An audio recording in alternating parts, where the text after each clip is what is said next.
I was looking for love. I thought I knew my dad loved me because he raised me and my sister. But I felt that he loved my sister a little bit more than he loved me. And I was looking for the love in all the wrong places. Valentine's Day is not my day because that was the day that I died. Welcome to Unseen Atlanta, an Atlanta Mission podcast, where we shine light on some of the city's toughest issues. We're going to do this by sharing true stories from real people who've experienced homelessness and addiction. We're also going to bring you subject matter experts who are going to give us context to these issues. I'll be your host, Rachel Reynolds. And I'm Jonathan Miller, your other host. For our listeners, I just want to give you guys a heads up. Today's interview was heavy. Yeah, very heavy. It was heavy, and for those of you who might be sensitive to content that contains domestic violence, addiction, abuse, we just want to let you guys know that this interview contains all of that.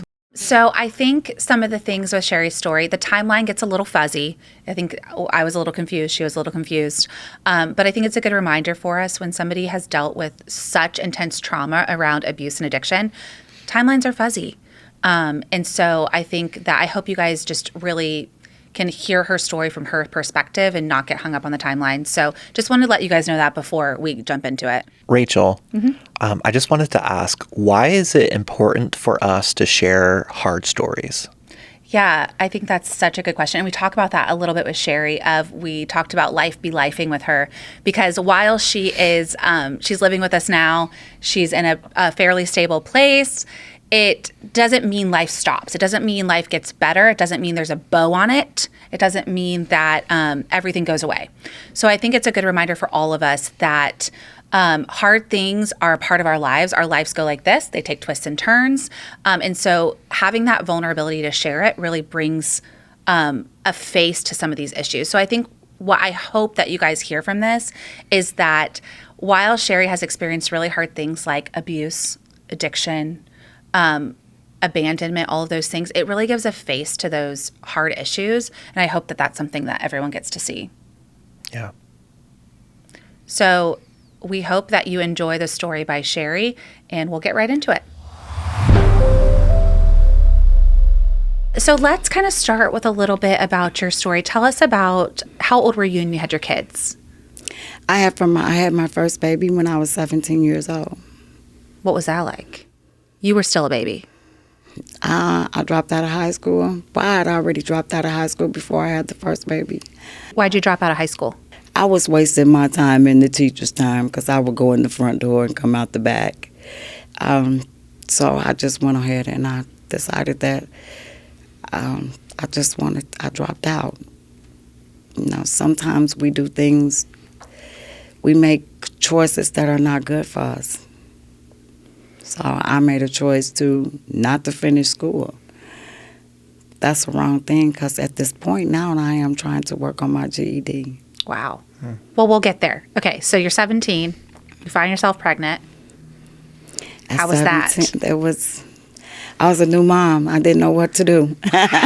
But I thank God for my mom, my dad's wife. She was a very supportive woman. She didn't have any kids, so my kids were her kids, and she was my mother.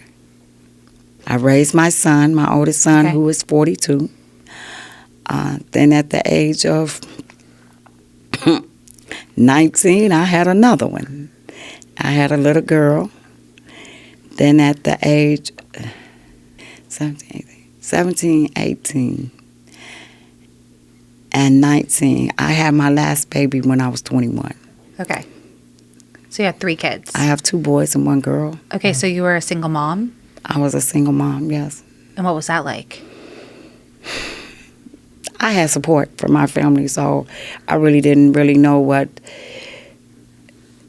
being a single mom, because I had my family to support me and to help me. So I really didn't know what being a single mom was until I moved away from my parents. So why did you move away, and when did you move away? I was grown. I felt that, I had children and my dad wanted me to learn responsibility. Okay. And by me staying at his house, staying with my parents, I was going to never learn the responsibility. So where'd you move to? I got an apartment. I moved into a low-income apartment, me and my 3 kids. Then I began to learn what parenthood was. And what was it? Instructions don't come with raising kids. I wish they did. Me too. We both have young kids. So I had to learn anything I wanted to know. I called my mom. Hey, they're sick. What do I do? And she said, take them to the hospital. I'll come get you. So yes, I raised my kids. They were young. We lived in a low-income apartments. It was nice. I lived off of welfare. It was. I worked, but I still lived off of welfare. It was an experience. I'm not gonna say I didn't want kids, but at that moment I didn't. I wanted to go to the Army. Oh, you did? Yeah, that was my thing. I wanted to go to the Army. Why'd you want to go into the Army? I don't know. I wanted to go to the Army. Like, did you want to travel? Did you want the structure? I wanted the structure. I didn't want to go to the Army. I wanted to go to the Army, but I couldn't go because I was pregnant. And then I had another one and another one. So were you ever with any of their dads? No. Okay. They were married. Got it. Okay. So, I wasn't planning on having kids. When you are not protecting yourself, that's what happens. So, but my 2 sons, dad are deceased. My baby son never got to really know his dad because he died when my son was a baby, small. So he didn't get to really get to know his dad. My oldest son, he knew his dad, but it wasn't in his life. My daughter's father, he was never there. But, they knew their dad, but they was never in their life. So you have your kids, single mom. Between then and now, how did you end up at Atlanta Mission? I know there's a lot. This is how I ended up in Atlanta, Georgia. Yeah, tell me. At a young age, I experienced drugs. I started drinking. I started smoking marijuana. I started into heavy drugs. Were you exposed to those at home? No. Just in the community that you were in? I was the type of woman that I like to experience things. So I had my children. I was, on drugs. I moved to Kentucky. I was in a very, very, very bad abusive relationship. So Were your kids there too? my kids was there. I still lived in Illinois, and my kids was there. I had my kids. And I got away from the abuse. But I had already started to indulge into the drugs because of the abuse, tried to numb the abuse. How did you get away? I left Illinois and moved to Kentucky. And then when I moved to Kentucky, my biological mom woke up one morning and told me and my kids to get out. She told us she only had enough room for her kids, and I told her that I am your child. I look just like you. So I ended up staying with a relative. Then from there, I stayed with this guy. And from there, it was another abusive relationship. And then I really got to I really indulged more and more into the drugs. So were you doing the drugs to numb the pain from the abuse? I was molested at an early age, repeatedly. I was molested. So I tried to block that out of my mind, you know. So I started to go more and more into drugs. When I moved to Kentucky, I was beginning to smoke cocaine. So I called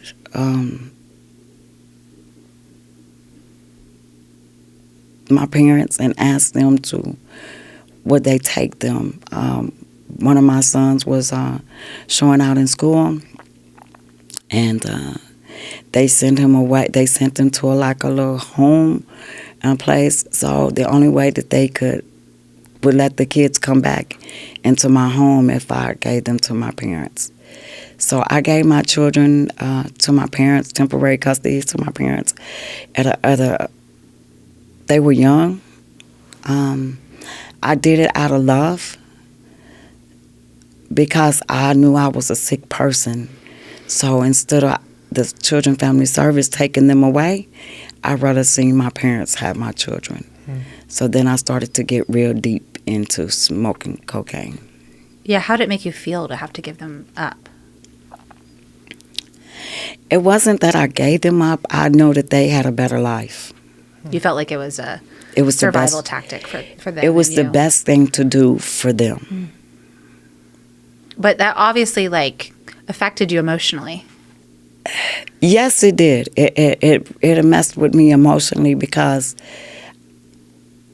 I should have been raising my children and not my parents. But I had such lovely parents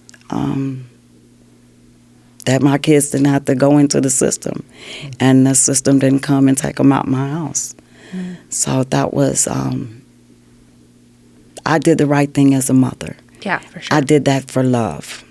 That's a very courageous thing to have to do. I can't imagine. So when my kids got grown, I still spoke, but my mom raised them. They wasn't happy with my lifestyle. They said some very cool things to me, but today they speak to me, and it's amazing. It's beautiful. Regardless, when I was out there using drugs, my kids I always talked about my kids when I was getting high. Yeah. I would always talk, I got kids. They were like, you got kids? I'll be like, yes. I said, I have kids. I said, they stay with my parents. And I have kids. That was the best thing to do because I was into drugs at that moment. Instead of letting them be in the system, I prefer for my parents to have them. Why do you think that you kept getting into relationships that hurt you? I was looking for love. I thought I knew my dad loved me because he raised me and my sister. But I felt that he loved my sister a little bit more than he loved me. And I was looking for the love in all the wrong places. My dad used to tell me that find a man that can help your kids and you. So that's how I got involved with the man that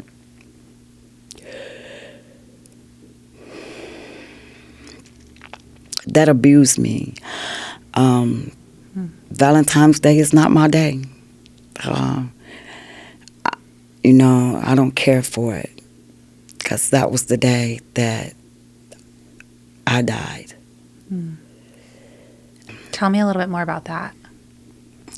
Me and my sister, me and her went out to a motorcycle club, and I was having fun, and they was like, okay, Sherri, here he come. And I was like, who?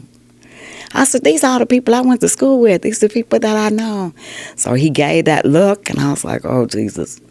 So when I got home, my sister called me, and I said, I'll see you tomorrow, and I love you. I was intoxicated. I remember getting undressed.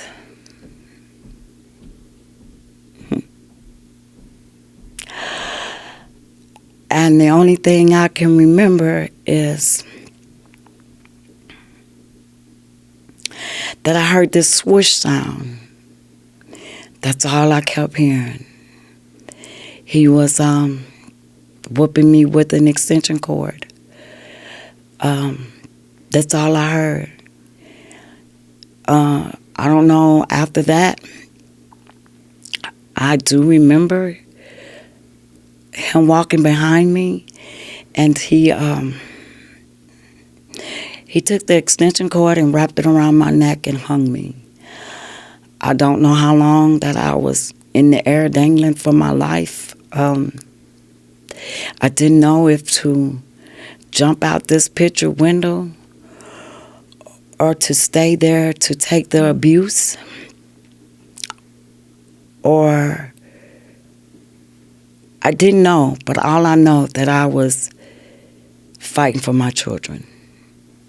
That's what I was doing. I didn't know if to jump out the window, but I wanted my children not to. I didn't know what he would have done with my kids. He dropped me. He dropped me on the floor. When I came around, he was stomping me with steel-toe boots, and he was beating me in my face with brass knuckles. He said some horrible things that I don't know if I can say on thing. So I was kind of foaming at the mouth, and things got a little bad. So he told me, he said, well, I'm going to see what man is coming by here. He said, I'm about to go have my car in the back. I was fumbling around, holding on to walls. He had cut my circle. I couldn't talk. Mm-hmm. I had started turning blue in the face. So I still was kind of drowsy. So I was feeling around, trying to get to the room where my kids was. When I got to that room where my children was, I was telling them to get up. I can remember just like today, like it's happening right now. I got my kids up out the bed, and they was like, Mom. I got them up. I was not dressed. I got them up. It was 20 below zero. It was really cold that night on Valentine's Day. I just told them to get up. They didn't have no shoes. I told them it was okay. And as we ran down the steps to go out the front door, my mind was, I was thinking he was going to come through the back door because he had then moved the car to the back. When this man came, when we got downstairs, and he said simple words, and he said, where you think you going? And when I looked up, there was this double-barrel shotgun. And he had it. He pointed it at my children. He pointed it at my kids, and he said, if you went out this door, he said, I'm going to kill your kids. So I said, no, not my children. Don't hurt my kids. So he made us all sit down on a couch, one by one. My kids were sitting on the love seat, and me and him was sitting on the couch, and he pointed the shotgun to my kids, and he told my kids that he was going to kill us. He said, I'm going to kill y'all first, then I'm going to kill your mom, and then I'm going to kill myself. I asked him to let my kids go. I said, whatever it is, just let my kids go. Don't hurt my children. They has nothing to do with this, so just please. I was begging. Blood was everywhere. I was begging for my life. But I was more begging for my kids' life. So, he took the end of the double-barrel shotgun. He hit me with it. in front of my kids. So he finally, I kept begging and begging and begging for my kids' life. So he finally told my kids that they can go to bed. When we got up the steps,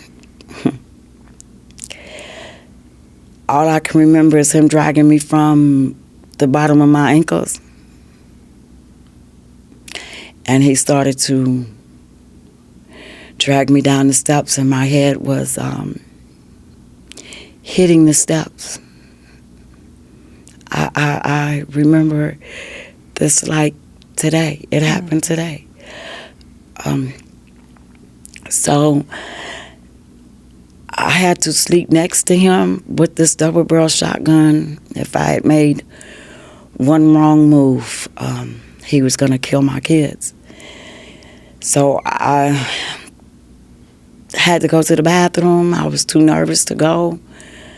So I ended up urinating in the bathroom just so he wouldn't kill my kids. It was not a good feeling. I couldn't see. My eyes was shut together. My face was almost like a half of a pumpkin. I had whips, deep cuts. I had them all over. I had the extension cord mark around my neck where he choked me real bad. So that morning, when he got up and he went to work, I called the shelter for abusive women. And when the lady asked me to bring a picture of me before, and she wanted to see what did I look like before the abuse, I got off, caught the bus. People was looking at me. People were whispering. But I could open my eyes a little bit, but I couldn't open them completely open. They were swollen shut, basically. So when I got off and I knocked on the door and the lady came to the door, I remember her screaming. Was she screaming because of the way you looked? She was screaming because the way that I looked. She opened the door and she looked at me and she said, "We have to take pictures." I was young. I was like maybe in my late 20s or early 30s. She looked at me and she said, "Oh, wow, you're beautiful." She asked me, could I take my dress off? And I told her no, I couldn't. And she said, "Why?" I said, "I can't." Mm.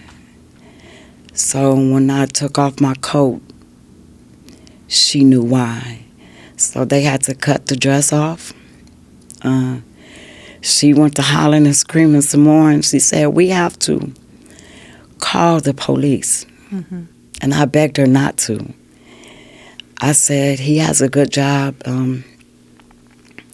He has a daughter, and I don't want to see him to go to prison." She said yes, because that's where he's going, for attempted murder. So I... Why did you not want... Were you thinking about his daughter? At that moment, I don't know what I was... I mean, it sounds like you're such... Like, being a mom is so important to you, and so, like, I could see that connection of him having a daughter. May have. Yes, he had a daughter, so I really didn't want him to go to jail. Yeah. So only thing I wanted him to do was to be removed from my home. They took pictures. The police came. They served him papers at work. He came in and he was taking stuff that he put in my house that he bought mostly for my kids. And I said, "Well, you're going to take the TV, you're going to take the things from the kids." And he said, "Yeah." He said, "I bought it and I'm going to take it." So I had said something real jazzy out the way. The police, it was about 8 of them because he was a tall, stocky guy. And he took my head and bashed it up against the wall, and they locked him up. And that was the last time I seen him then. So he kept coming and kept coming. So I ended up moving to Kentucky. And then I met someone else that liked to drown me in Kentucky. So you just continued this cycle. I kept continue attracting the abusive. If it wasn't physically, it was mentally and emotionally. Mentally, abuse can really take you into a dark, deep depression where you really don't want to go, because you feel what a man says to you. You know, you accept it, you take it. At that time, I was chunky, so I would accept what the men would say. So, but at that point, by me being a heavyset woman, I didn't think that I could get a nice man. So I always attracted the abusive kind. So then I stayed away for a while from abusive men. And then when I moved to Kentucky, I moved to Lexington, Kentucky. And then I met another man. Wasn't who he said he was. So we decided to pack up.